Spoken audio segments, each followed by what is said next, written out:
Hey everybody, I hope you are doing well. Welcome to another mini episode.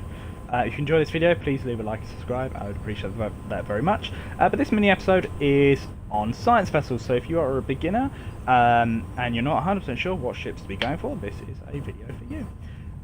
So, when you have a look at making your character, you get to choose science, tactical, or engineering. So what we're focusing on today is if you chose science. So you get a choice out of those three types of ships. Escorts have high DPS. Your engineering can take the hits. The science vessels, they're a bit of a twofer, because they can take the hits to their shields pretty well, and they haven't got a bad hull. But also they have a second thing that you can use when piling out the DPS, because they don't have the highest DPS, which is exotic damage.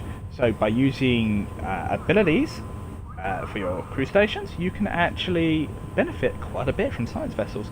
So in the game, one of the most famous science vessels is this little beauty right here.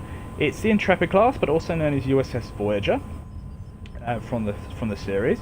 Beautiful little ship. It's actually my absolute all-time favourite ship ever to be created. I absolutely love it. It's a childhood thing. I don't know why.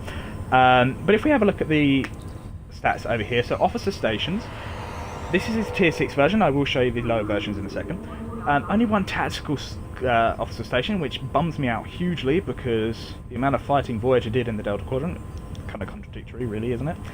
One engineering slot, understandable.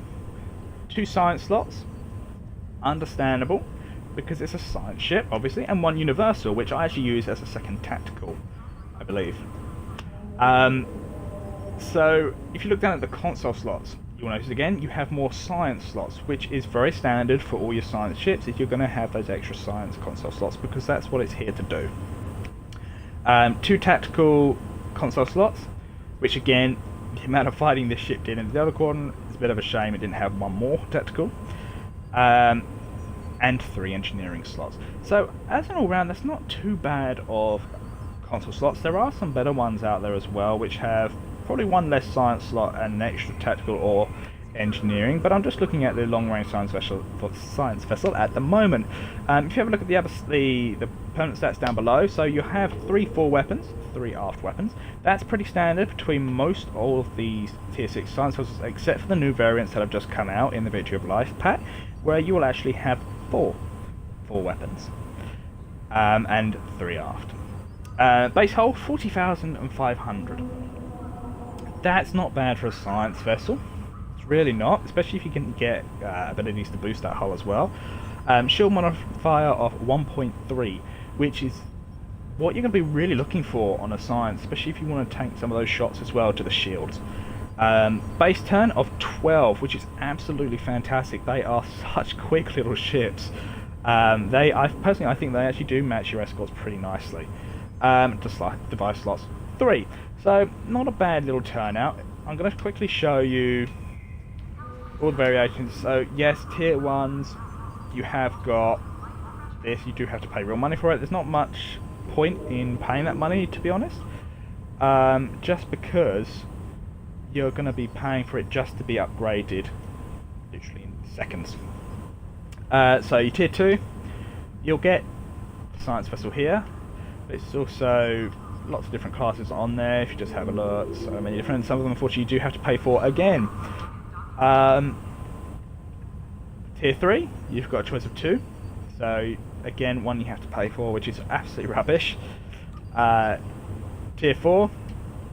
Now you can see that one says no cost. Yeah, I bought that when I first started. I bought it because I like the look of it. But you only have the choice of 1, which is the long-range science vessel, which is what I've just shown you. Tier 5, you'll get a lot more choice. You're going to be getting all of this right here. Again, another long-range science vessel. Again, that was kind of my bad. I bought that one too. I bought every single tier of them. But you've got some quite nice looking ships in here as well. And stuff like the multi-missions all have different abilities to them as well. So you have reconnaissance, strategic, and surveillance. So if I quickly just show you there, you've got your reconnaissance, you've got more tactical consoles, your strategic, you've got more science. Well, I say you've got more science. You've actually got one more engineering, which is supposed to be the engineering variant. You look at the surveillance, which is the science variant. You've got that extra science there, but that's understandable because it's science, really, isn't it? Let's face it. But they're pretty decent-looking ships. There's not too much I can really say about them without going into mass detail where you're going to be like, what? What are you talking about? But if you have a look here, so you've got your 4 weapons. Like I said, you have your shields, you have your deflector. You also get a secondary deflector with your science vessels, which give you the extra benefits depending on what you have slotted in there, similar to what I have down here. Your impulse, your warp, there's 2 tactical consoles, there's your 5 science consoles, which you can really buff up the shields by adding science shield enhancing consoles, which are absolutely fantastic to use, and then 3 engineering. But what I'm going to do, let me just quickly go and take you out, and let's have a look. Quick fly around, and then we'll show you what the turn rate and the speed's like, because quite frankly, they're a fantastic little ship, and this is, like I said, my all-time favourite. I couldn't recommend this ship anymore. There is also a fleet version in the fleet section, but obviously you need to rank up and require everything else and buy the previous version. So here we go. You can see here the turn rate. If you've watched the cruiser minisode or the escort minisode, you can see the turn rate is actually very similar to an escort and a lot quicker than a cruiser or a dreadnought. But it's an absolute fantastic looking ship. I mean, it's my absolute favourite, like I said, for the 3rd time. And I couldn't recommend more. So if you are a science officer, this is going to benefit your captain a lot more than what an escort is going to. So I would recommend, I'd recommend definitely going for your science vessels. No matter which one you have, it's going to benefit you a lot more because you will have all these abilities, which is going to give you that exotic damage, and it's going to buff up your shields as well. So definitely look into that. I hope I gave you a little bit of insight. If you enjoyed it, please let me know with a like and subscribe, and I will catch you all again later. Bye.